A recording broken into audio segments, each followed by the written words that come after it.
L'un des braquages les plus horribles de l'histoire du crime au Québec s'est déroulé en 1977. Un homme pris en otage est séquestré au fond d'un trou durant près de 3 mois.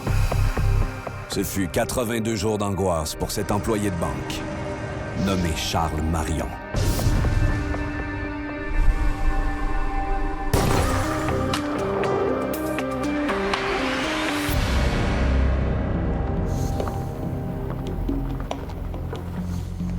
À 57 ans, Charles Marion envisage de prendre une retraite bien méritée à sa maison de campagne qu'il a complètement rénovée.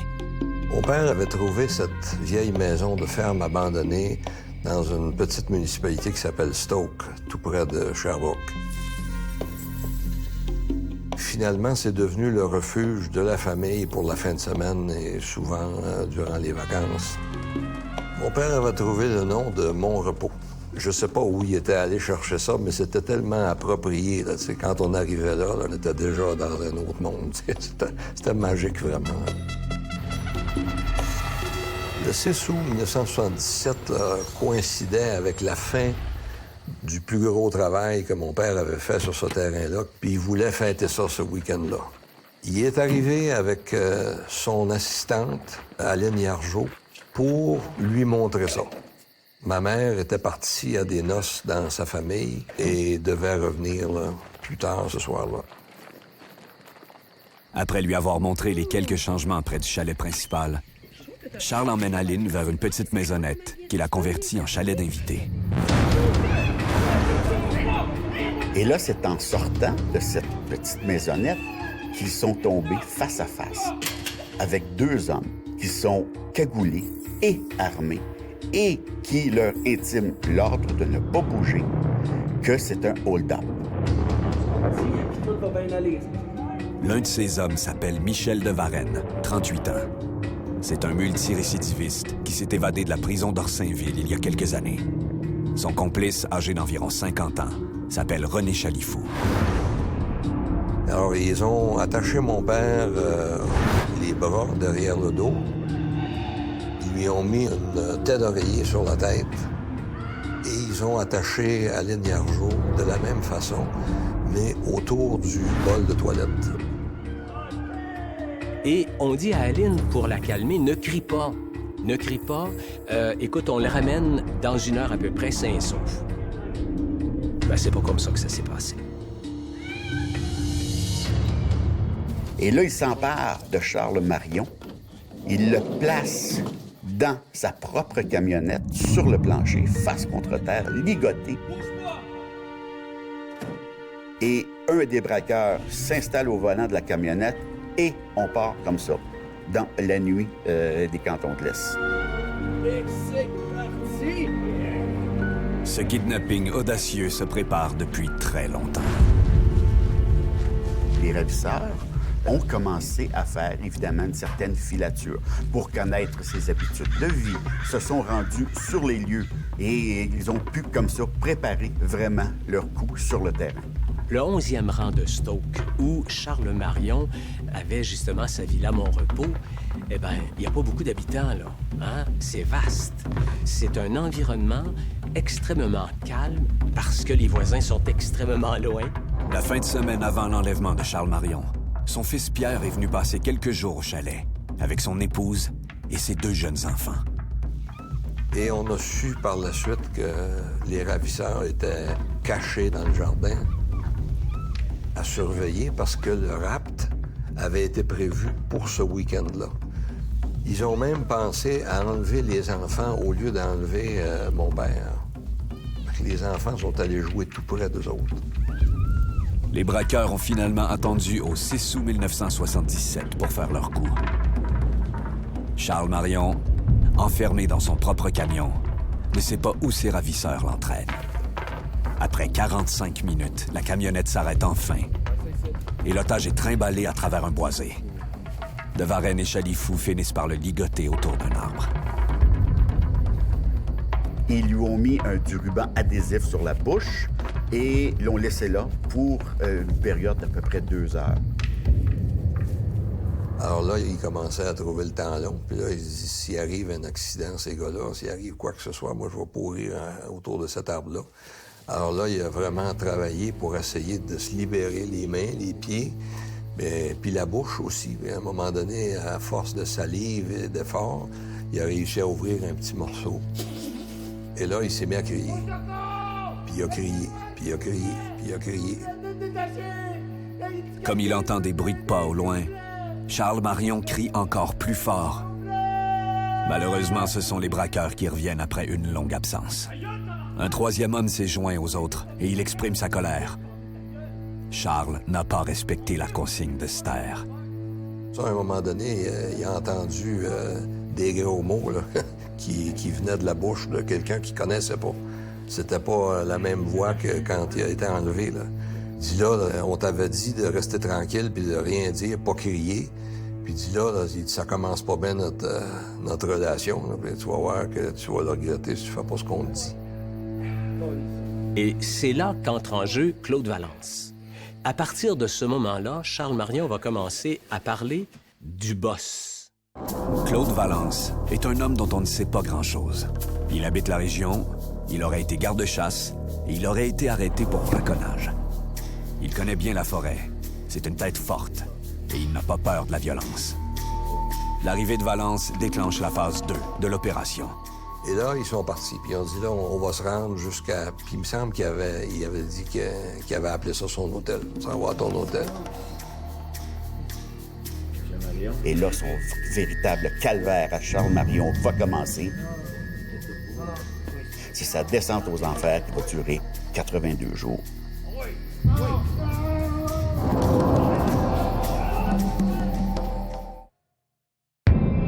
Charles Marion, gérant de crédit à la Caisse populaire Sainte-Jeanne d'Arc de Sherbrooke, enlevé à son propre chalet, est emmené au fin fond de la forêt et séquestré au fond d'une cache souterraine.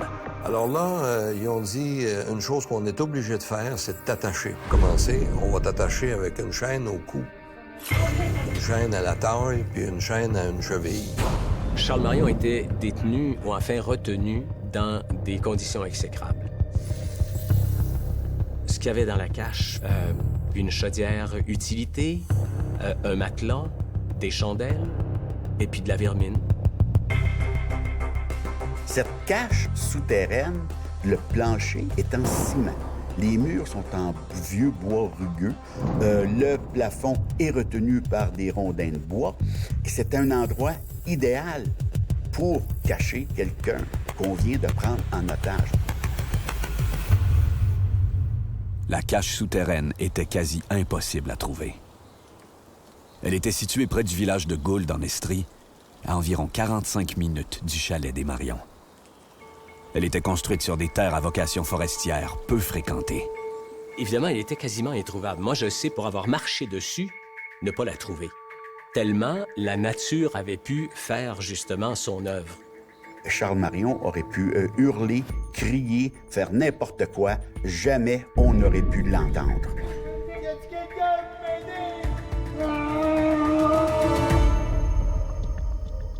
Après que mon père et lui étaient partis là, avec les ravisseurs, ma mère est revenue de la noce et elle a décidé de se rendre jusqu'à Stoke et d'aller coucher là. Denise, l'épouse de Charles Marion, remarque que la camionnette de son mari n'est pas sur les lieux. Les lumières du chalet sont pourtant allumées. Elle se dit qu'il ne doit pas être très loin. Alors, le lendemain, il était pas revenu. Alors là, ça a commencé à l'inquiéter un peu. Là. Elle a fait la même routine que mon père quand il décidait de s'en aller, qui était de nourrir les animaux. Elle s'est dirigée vers la maisonnette. La maisonnette servait aussi pour entreposer les choses pour les oies, en fait, puis les truites. Elle a ouvert la porte. Et puis là, elle a reconnu la ligne Arjo. Là, ce qui s'est passé, fait qu'elle a commencé à s'approcher pour voir dans quel état elle était. Puis là, elle s'est rendu compte qu'il y avait des liens. Fait que là, elle a essayé de détacher les mains et les chevilles d'Aline. Aline Hiergeau a été ligotée 18 heures plus tôt. Ses poignets sont enflés et elle souffre au moindre mouvement. Denise parvient enfin à la détacher. Et là, les deux femmes se sont, en s'appuyant l'une sur l'autre, là, ont réussi à revenir jusqu'au camp principal.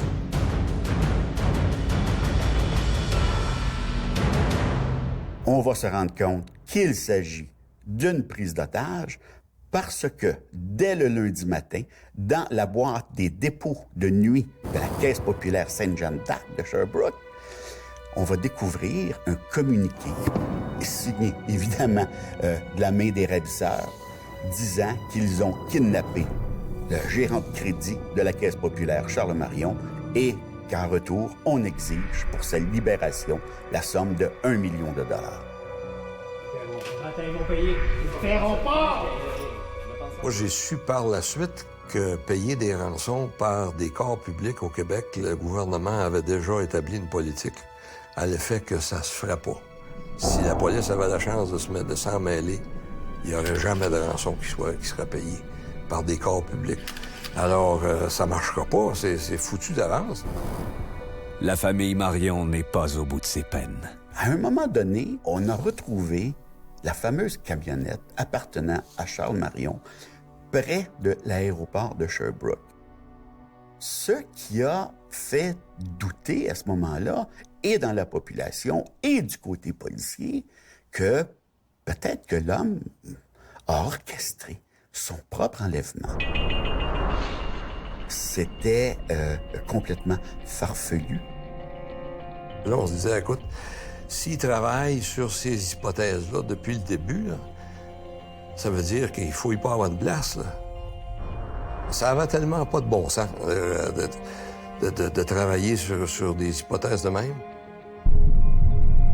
Loin de toutes ces tractations, Charles Marion vit un véritable calvaire.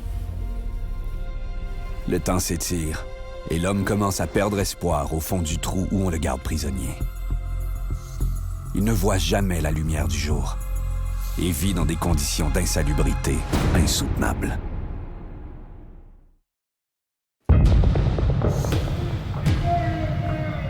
Charles Marion a été enlevé à son chalet le 6 août 1977.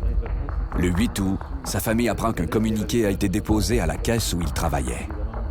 Il s'agit d'une demande de rançon d'1 million de dollars en petites coupures. L'enquête qui s'enclenche sera longue et pénible. Personne ne sait où se trouve Marion. Personne n'a d'informations sur les kidnappeurs. On nage absolument dans l'inconnu. On se dit aussi que, étant gérant de crédit à la Caisse populaire, aurait-il refusé un prêt à quelqu'un qui était frustré et, pour se venger, a kidnappé Marion? Et toutes les hypothèses sont sur la table. Mais rien ne débloque, rien ne débouche. Le sentiment d'impuissance, ça, c'est déjà très, très dur. C'est très difficile de se lever tous les matins, puis on n'est pas plus avancé que la veille. Ça n'a pas débouché, puis t'as l'impression qu'il n'y a rien qui va faire sauter ça. Pendant ce temps, Charles Marion croupit dans un cachot qui pourrait bien devenir son tombeau. Ses bourreaux essaient d'endormir son angoisse avec de l'alcool et des Valium. Il doit tenir le coup. Sa vie a trop de valeur pour eux. Il avait commencé à cacher des Valium parce que lui-même s'était dit, là, ça marchera pas. On est en plein bois, l'hiver s'en vient, il va y avoir de la neige tout à l'heure, ils pourront plus venir, ils vont laisser des traces. Il s'était dit, si à un moment donné, j'ai pas de nouvelles, là, ben, je me laisserai pas mourir de faim, je vais mettre fin à mes jours, tu sais. Alors, il a pris toutes ses Valium. Et puis, tout à coup, Valence est revenu. Puis quand il est rentré, là, il a trouvé mon père qui était sans connaissance. Alors, Valence a commencé à le brasser, puis c'est comme ça qu'il s'est réveillé, là, lui. Et Valence a dit, « T'es-tu fou, mon Charles? Qu'est-ce que tu fais là? As-tu pensé à tes petits-enfants? » Puis on est prêt, là, quasiment, là, il reste, on essaye encore un coup, puis là, c'est sûr que ça va marcher. Fais pas ça, t'es fou. Puis il pouvait pas se permettre qu'il décide à un moment donné de je sais pas quoi, de se tuer. Pour remonter le moral de leur otage et pour faire avancer les négociations, les ravisseurs laissent Charles Marion enregistrer un message vocal destiné à sa famille. Je suis malheureux, terriblement malheureux. Vous ne pouvez le savoir jusqu'à quel point. Je veux sortir en vie absolument. Je veux vous voir. Faites l'impossible pour que je vous voie. Dites à la police de ne pas intervenir. Je ne veux pas mourir. Entendre un enregistrement de quelqu'un là, qui vous demande votre aide, là, puis qui est proche comme ça, là, j'imagine que le pire, ce serait tes enfants, là, mais ton père là, qui te supplie, puis qui tu le sens, qui pleure, puis qui explose en larmes de désespoir, puis qui te demande de l'aide, là, puis tu te sens incapable de changer ça. Là, c'est tough. C'est pas mal... c'est pas mal dur. Ouais. Après des négociations laborieuses, les ravisseurs acceptent de réduire la rançon à 500 000 $ et éventuellement à 200 000 $. Il s'est écoulé près de 2 mois entre l'enlèvement et la première tentative de rançon. Les policiers de la Sûreté du Québec ont mandaté Claude Poirier et Normand Maltais, 2 émissaires crédibles, 2 journalistes connus et aimés de la population, qui sont partis avec des valises supposément remplies d'argent. C'est la rançon qui était dans ces valises. Mais pour se rendre compte, après coup, que les valises contenaient du papier et du carton. Il n'y avait pas un sou noir vaillant dans ces valises-là. Et comme on pensait du côté policier, pouvoir capturer sur les lieux, à la remise de cette rançon-là, les ravisseurs, mais pas du tout les kidnappeurs ont réussi à prendre la fuite. Après une tentative de remise de rançon ratée, et après des pourparlers qui s'étirent, la famille Marion décide de prendre en charge la suite des choses. C'était d'ailleurs à la demande de Charles qui a écrit et qui a dit « Je suis prêt à mettre tous mes biens, évidemment, à la disposition pour que vous puissiez réunir là, suffisamment d'argent, 50 000 $. Sentant l'étau se resserrer sur eux, les ravisseurs se contenteront des 50 000 $ offerts par Charles Marion et sa famille. L'hiver approche, et les chances de voir mourir leur otage ou de se faire prendre augmentent chaque jour. À partir de ce moment-là, Pierre Marion a joué un rôle plus marqué parce que là, il était désigné comme étant l'émissaire. Les ravisseurs transmettent donc à Pierre Marion des indications précises sur la façon de leur livrer la rançon. Il s'agit de se rendre dans le village de Cookshire, en Estrie. Ça disait dans les instructions, vous allez suivre ce trajet-là à une vitesse de, mettons, 50 000 à l'heure en moyenne. Et à un moment donné, vous allez voir une gerbe de ballons de toutes sortes de couleurs qui va être soulevée là, du fossé. Il va y avoir quelqu'un là, qui va attendre la rançon. Alors vous vous arrêtez là, vous ouvrez la fenêtre, vous lancez ça dans le fossé et vous repartez tout de suite. Fait que finalement, j'ai lancé ça dans le fossé. Fait qu'on a reçu un appel qui disait OK, les choses ont bien fonctionné. On a laissé votre père près du stationnement de l'aéroport d'East Angus. Alors rendez-vous là avec ta voiture et klaxonnez 3 fois. Puis là, vous allez voir ton père sortir du bois. Puis je me souviens que la voix disait allez-y parce qu'il a besoin de vous. Pierre Marion est anxieux. Il ne sait pas dans quel état il retrouvera son père, gardé captif pendant près de 3 mois.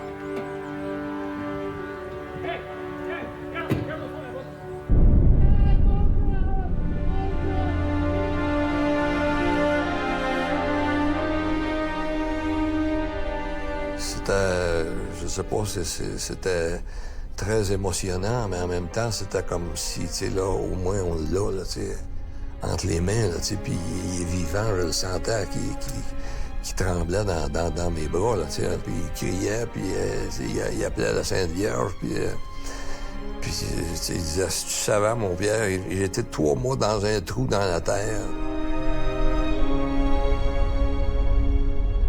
Il s'agira de la plus longue prise d'otage de l'histoire du Canada à ce moment-là. On en avait vu un peu avec, évidemment, les événements d'octobre 70. Il y avait quelques braqueurs de banque qui prenaient des gens en otage, mais que ça se poursuive sur une période de 82 jours, c'était du jamais vu. Malheureusement, le calvaire de Charles Marion ne se termine pas avec sa libération. Après les événements, Charles Marion n'est jamais retourné à la Caisse populaire, bien sûr. C'était un homme qui doucement glissait vers une dépression. Charles Marion a été marqué très lourdement par les soupçons sur sa possible participation à son propre enlèvement. Et Charles Marion n'a jamais pu reprendre manifestement le dessus. Charles Marion a passé le reste de sa vie à son refuge nommé Mont-Repos, là même où sa vie a basculé le 6 août 1977. Et c'est aussi là qu'il a mis fin à ses jours, le 2 décembre 1999. On peut dire que Charles Marion est mort le jour même de son enlèvement. C'était un homme transformé dans une enveloppe qui ressemblait à celle que je connaissais. Mais sa vie, là, comme il la connaissait avant, ça n'existait plus, là. C'était fini, là. 8 mois après la libération de Charles Marion, en juin 1978, la police met enfin la main au collet des braqueurs. Michel de Varenne est arrêté en possession de billets de banque marqués à l'encre invisible, provenant de la rançon de 50 000 $. Évadé de prison au moment des faits, de Varenne est condamné à 12 ans de prison. René Chalifou est condamné à 6 mois de pénitencier. Et Claude Valence écopera de 6 ans de prison. Lors de leur procès, les accusés affirmeront que Charles Marion n'a rien à voir dans cette histoire sordide.